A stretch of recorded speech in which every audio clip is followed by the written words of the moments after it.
Hi guys, today we're going to be talking about the Paleozoic era, which happens to be one of Earth's most deceptively fascinating times.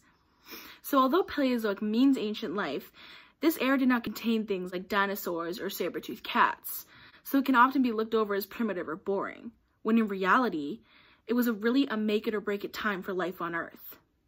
The era lasted 544 to 245 million years ago, and is divided into 6 different periods. At the beginning of the Paleozoic, living things were pretty simple, but by the end, it was easily the most chaotic era of our eon. In fact, this era was the closest our planet ever came to extinction altogether. The Paleozoic era began with what's known as the Cambrian period. This began with the Cambrian explosion, which resulted in a burst of new life. In the early Cambrian, thanks to the boom in phytoplankton in the oceans, the oxygen levels ramped up, allowing life to flourish. Meanwhile, erosion in the ocean allowed for animals to develop things like exoskeletons and shells, which changed animal body plans forever. In fact, almost all major groups of animals that exist today were developed within the first 40 million years of the Cambrian, along with many major advances in animals like the first pair of eyes. For the first time, large predatory species came to life, like the Anomalocaris, which hunted things like worms. But over time, prey was able to develop things like shells and exoskeletons, which helped to protect themselves from predators. Some were even able to develop a flexible rod in their body, which could help push themselves through the water so they could swim away. These ancient swimmers actually are the ancestors of our vertebrae that we know today. These new adaptations formed a complicated food web that our Earth had never seen before. But life could not last forever.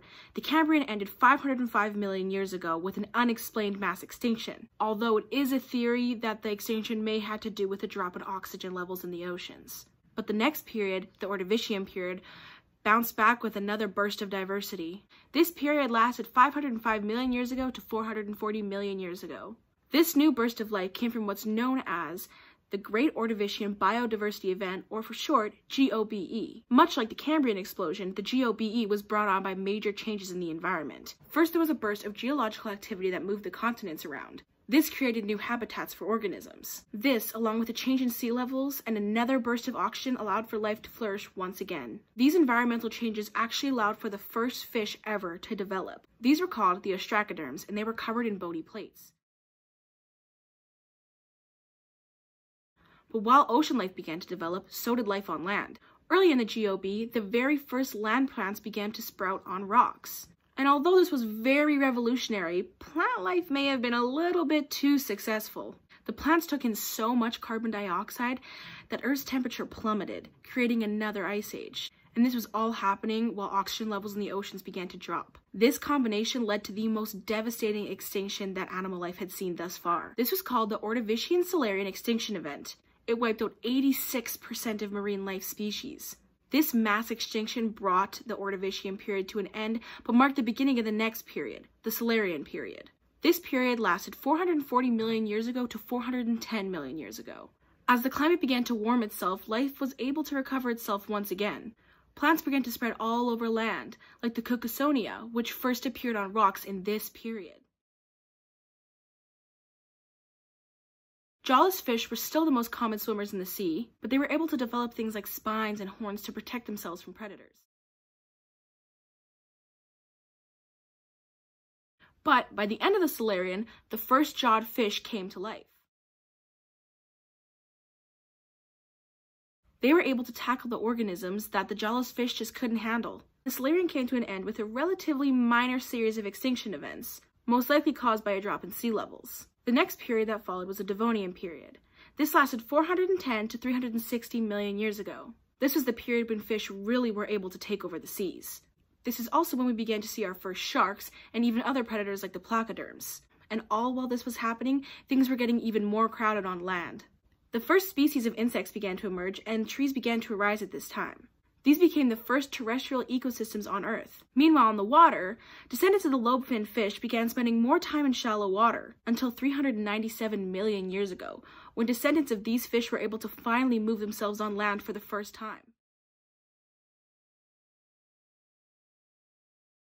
So the Devonian produced the first complex ecosystems while allowing the vertebrates to dominate the ocean for the first time. This period ended in yet another mass extinction that came in 2 phases. Together, these events are known as the Late Devonian Extinction. They are assumed to be caused by a drop of oxygen levels in the seas. Most organisms were wiped out in this period, but luckily some tetrapods were able to survive to the next period, the Carboniferous period.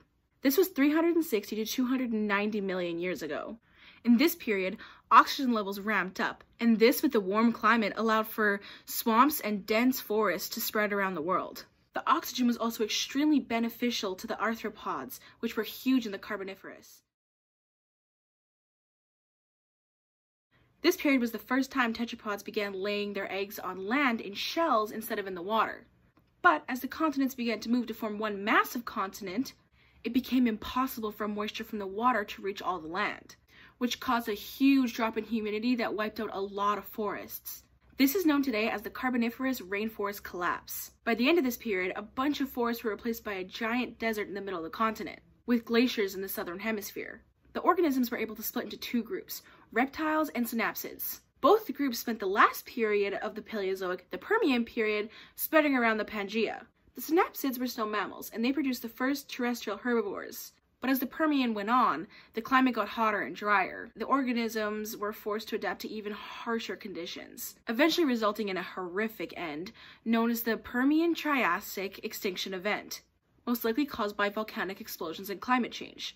96% of marine life, including many sharks, fish, and all trilobites, were wiped out. And on land, 70% of terrestrial species were wiped out. So although it began with the burst of life, the Paleozoic ended in a near apocalypse. So while life started out in this era as simple marine organisms, by the end, life had conquered the oceans, taken its first steps on land, and spread to the most inhabitable places on our planet.